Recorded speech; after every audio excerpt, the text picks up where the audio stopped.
In Intrepid, each of these red screens here is a very powerful tool for controlling what you see on the screen and moving time forward and backward.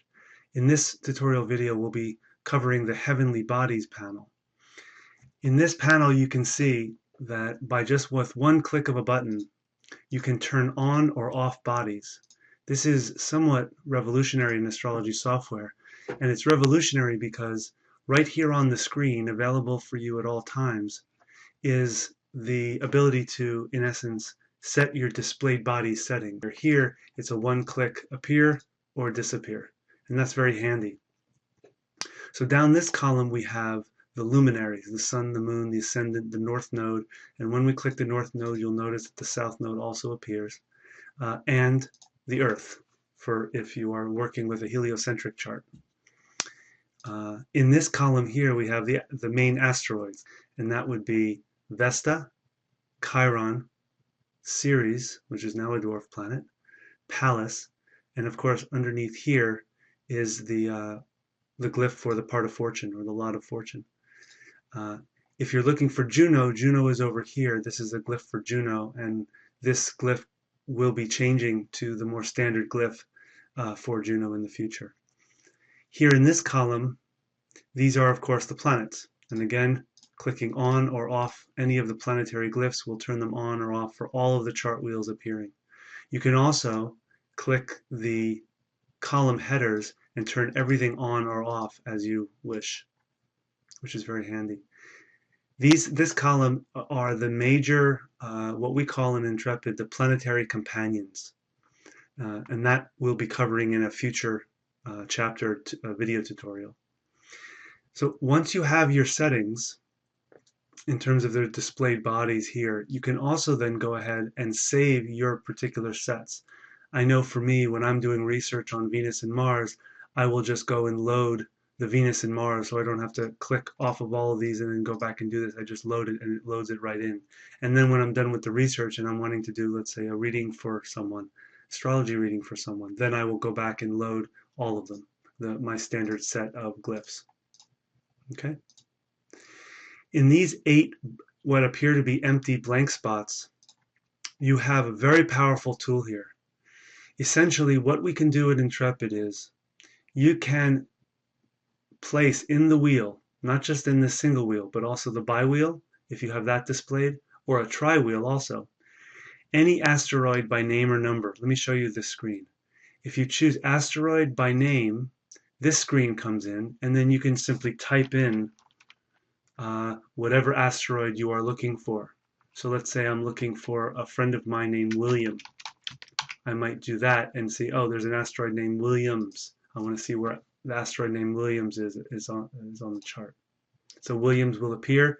It gives it the word, the glyph A1 for asteroid, the first one, and here it is. A1 is at 28 Leo. In the next spot, let's say I want to put another asteroid, but I don't know the name, but I do know the number of the asteroid. And you would just scroll down and all the numbers up to 7,000 asteroids, 6,999 named asteroids will appear here. And you simply click on the one that you want. And it will appear here, and it will show up as an A2 in the chart for the second asteroid I've chosen. Going down the list here, you can also simply choose Eris. And we have the Eris glyph here.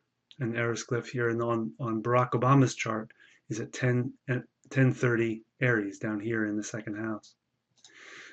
Continuing on, you can also place house cusps. This allows you to have Intrepid show you aspects to house cusps.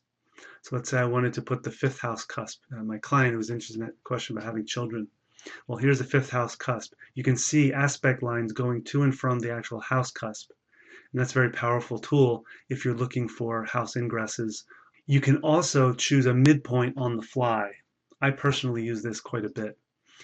I want to find, for example, the midpoint. In his case, let's say the Uranus as the modern ruler of the ascendant, with Pluto, the modern ruler of his midheaven. I want to find the Uranus, and then in the second column I would choose Pluto midheaven, and there it shows up here. And the Uranus Pluto midheaven is right here. So for him, it's in his 7th house.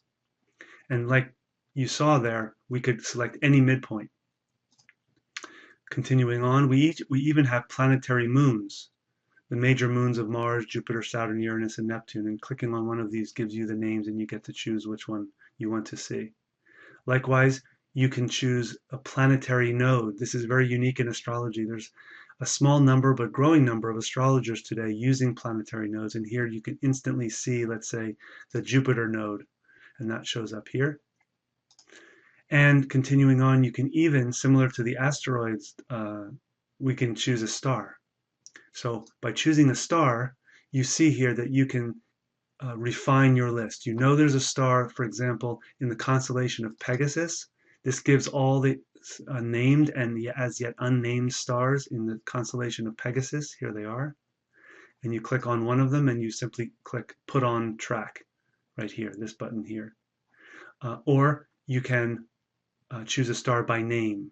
Let's say I was interested in Aldebaran, the alpha star in the constellation of the Great Bull of Heaven. So then I would simply scroll down here to Aldebaran here,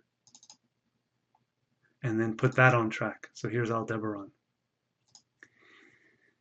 You can put the vertex on the chart. You can also clear all 8 of these with one button from any of them. You can just clear all 8 selections that you've previously made. You can also replace all the ones that you've made with the major Transneptunians. The Kuyper Belt Objects, here are the largest ones. With one click, you have all the largest ones there, all in the wheel.